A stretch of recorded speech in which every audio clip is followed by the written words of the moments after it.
What's up, guys? My name is Gabe, and welcome into the Trojan Blade for the third time today. Again, I bring more good news. As former Vanderbilt defensive lineman Nate Clifton has transferred to USC. This is a guy I'm very excited about. This is a guy I like a lot. He really brings a lot to the table, both from an on the field and a character standpoint. This guy is going to be great in the locker room, and he's probably going to be making plays out there on Saturdays as well. But before we get into it, if you are enjoying all these videos, please do leave a like and subscribe to the channel. It really helps out so much. And if you guys do want to help support the channel in an even bigger way, I do have a Patreon and channel memberships linked down below. So check those out if you're interested. Thank you so much for being here, and let's get into this. All right, Nate Clifton, let's get the easy stuff out of the way first. 6'5", 280, from Tennessee, stayed home there to go to Vanderbilt. And I mentioned this guy in a tweet the other day. I posted it on my community tab as well here on YouTube, but he really fits the bill for what the USC coaching staff are going for this offseason. There's been a big theme with academics, and Nate is no exception here. He's a phenomenal student. Obviously, getting into Vanderbilt in the first place is very impressive. He was named to the SEC Academic Honor Roll in 2020, and he got named there again in 2022. So academics are very important for Nate.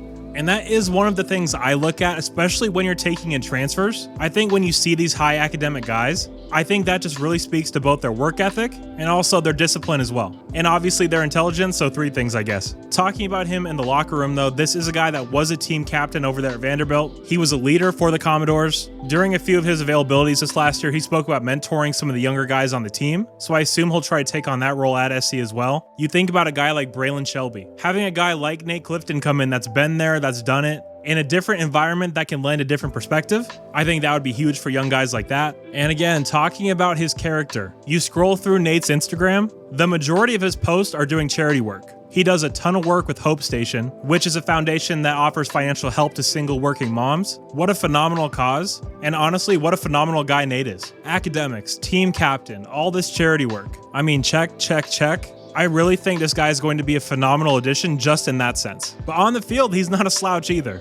Again, this is a guy at 6'5", 280 that can play a few spots on this defensive line. Where I personally see him playing in this scheme is the 5 technique on the outside shoulder of either tackle. I think he'd be a real nice fit there. This last year for Vanderbilt, he finished the year with 30 total tackles, 5.5 sacks, a pick, and 1 pass defense. On the Vanderbilt team website, there's a very interesting stat. He posted at least a half sack in 4 straight games against Florida, Georgia, Ole Miss, and Auburn. Now, those are 4 big games, obviously, against 4 very good opponents. Well, I don't know if Auburn and Florida are good, but they're far more talented than Vanderbilt was, that's for sure. So the fact that he was making an impact in those games is very impressive. Experience-wise, this guy is a grad transfer. Only 1 year of eligibility left, I would assume. These days, I never really know, but it does appear to be that way. Looking at the portal rankings, this is the number 5 defensive lineman in the portal right now. Again, going back to the versatility, again, I do think he is going to be playing 5 technique primarily, but at Vanderbilt, this guy did play some 3 technique. He moved all over that line. And that is something we saw Coach Lynn do.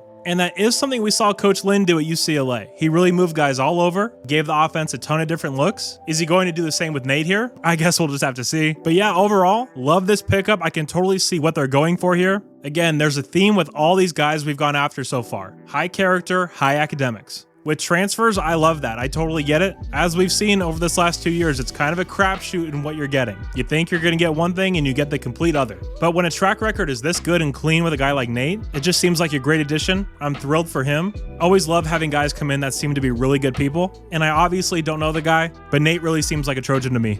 All right, guys, so I do want to hear from you. Please let me know down below what you think about Nate and this edition. This is upload number 3 on the day. My brain's fried. I'm going to get out of here. Thank you all so much for tuning in today. You're all awesome, and as always, take care and fight on.